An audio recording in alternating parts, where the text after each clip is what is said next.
In this video, I want to show you how to create your own Etsy listing that stands out from the crowd. So the biggest thing is that you analyze your competition, see what's working for them, and then try to adapt. And I don't mean the look of it. I mean the things like what do they mention in the listing, because people do read Etsy listings. So maybe some people advertise the strategy, that it includes a strategy. Maybe some advertise and include the number of things that the listing includes. Basically, what kind of benefit are you going to include in it? So for example, this is fine saying what the listing is, but we want to go that extra step and add a little bit more to it so that people are more interested in buying. So I have a lot of different things going on here because it is part of my bundle that adds a little bit of spice to your listings, because it adds the gradients, it adds the shadows and the noise. So one of the things that I really would love to have on Canva that I have on Photoshop but not here is noise, because that little noise, all the graphic designers love it because it has that magazine kind of film look. So let me show you how you can create this very easily. We're gonna create a new page and then you can add an iPad. To do that, you just go to elements and then here you type in iPad and then just choose one of the photos. Now, some of these are gonna be paid, some of these are gonna be free. You also can buy mockups, up to you. So let's say we're gonna add this one. So now, as you can see, it's very nice. It has a little shadow and it has the look. And the thing is that with these shadows, it creates a more realistic look for your Etsy listing, and that's what we're looking for. Then we're gonna add a hand and pencil. And then, so as you can see, there's many options here. I go to photos, and this is a regular pencil. I want an Apple pencil, and this is great because it gives that kind of, I took this as a picture kind of look instead of making it look completely like a digital product. So that is something I would keep in mind, because every image that looks more like an image and less like a digital product usually works really well. So it's still a digital product, obviously, but it's nice to have a little bit of, realism in it.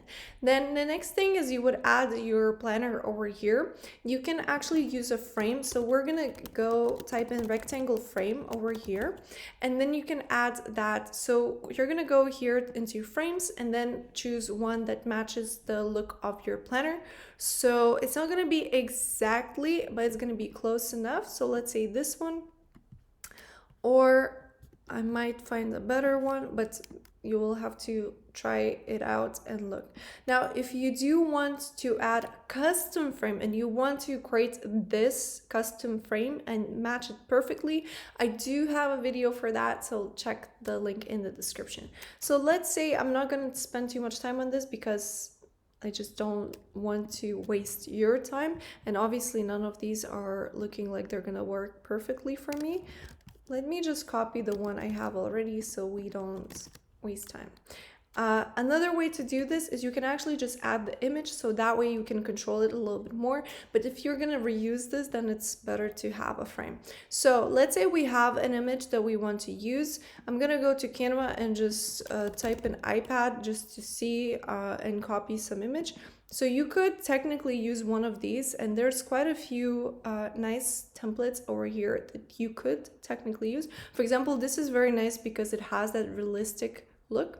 But here I'm just gonna make a picture of this and pretend that this is the look that I was going for inside the iPad. We're gonna upload it, and then we can just add it to the image. So we're gonna move it, and as you can see now, I can change it the way I want it, and that's the look. And then we just send it to the back, and here it is. Now, as you can see, the colors don't really match the feel. So what I'm gonna do is I'm gonna click on the image here, and I'm gonna change apply colors to page. So now it matches, and you can do this as many times as you want to match the look that you need and that you like. So let's try, and then if it doesn't happen, that's fine. We can always go to click here, and then we can change the from this, and I feel like it's easier that way. So we're gonna add this kind of like neutral look. Another thing I like is to add some noise or a gradient. So we can actually go to elements and type in brown gradients and see what we get inside photos or inside graphics. And I do really like this particular gradient, so we're just gonna add that. Unfortunately, sometimes you can't always find the right gradient for you, and that's where I can help you out. So I actually have a product with a bunch of different gradients you can choose from, and you can just add that gradient. And you can always also reduce the brightness or increase the contrast or reduce the saturation, kind of create the look you want. So for me, this looks fine, and that's what I'm gonna add. Now for the text, we want the text to really stand out. So we're gonna create the text like this. We're gonna click T, and then you go to effect. And my favorite one is to just add the background behind it, because that is something that people are used to on social media, and also it looks nice, and also it makes the text really stand out. So then here we would add our text, and I would duplicate and have two texts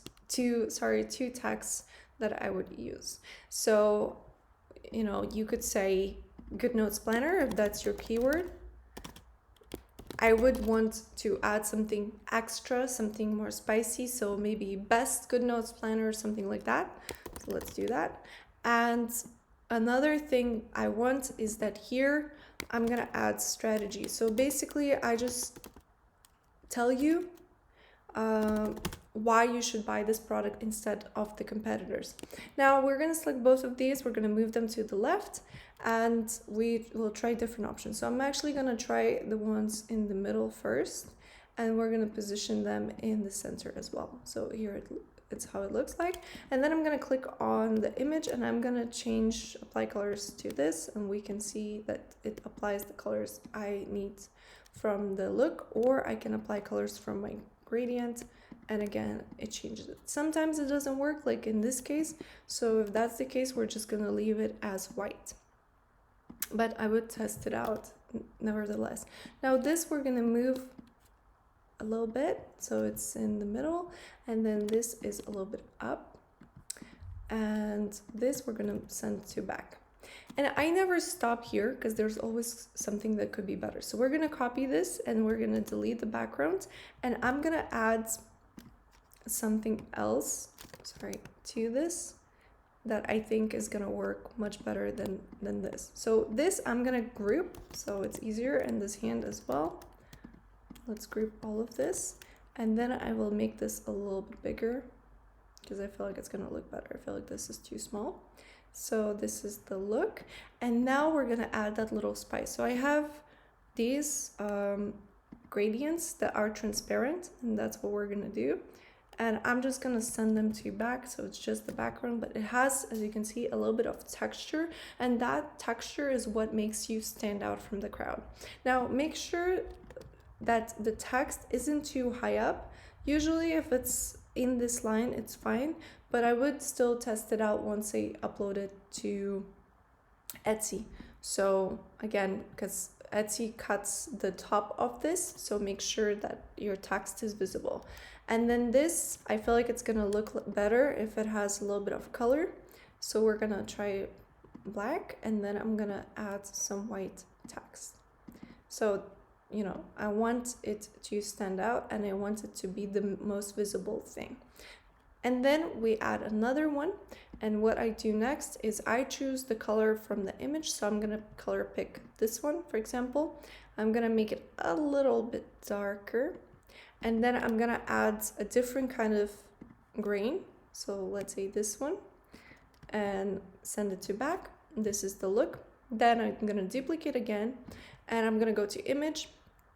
I'm gonna go over here, and I'm gonna add a little bit of a tint. So I'm gonna see, it should be either completely the opposite of this or something from your image that you see.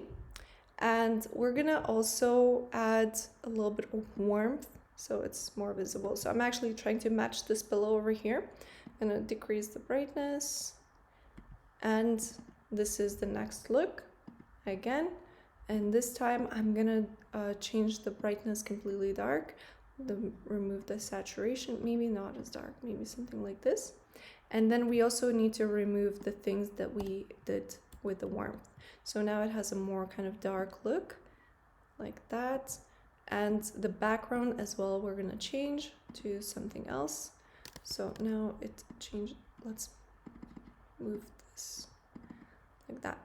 I'm gonna copy this, delete the look, and then gonna change the background to something like this, or completely black or crazy. Let's color pick something. Let's see. Wow, this is an ugly color. That's too much. It's too much. So something like this, and then I try another one of the textures that I have available, send it to back, and this is the final look. I hope this video is helpful. If you have any questions, just leave them in the comments below, and thank you so much for watching.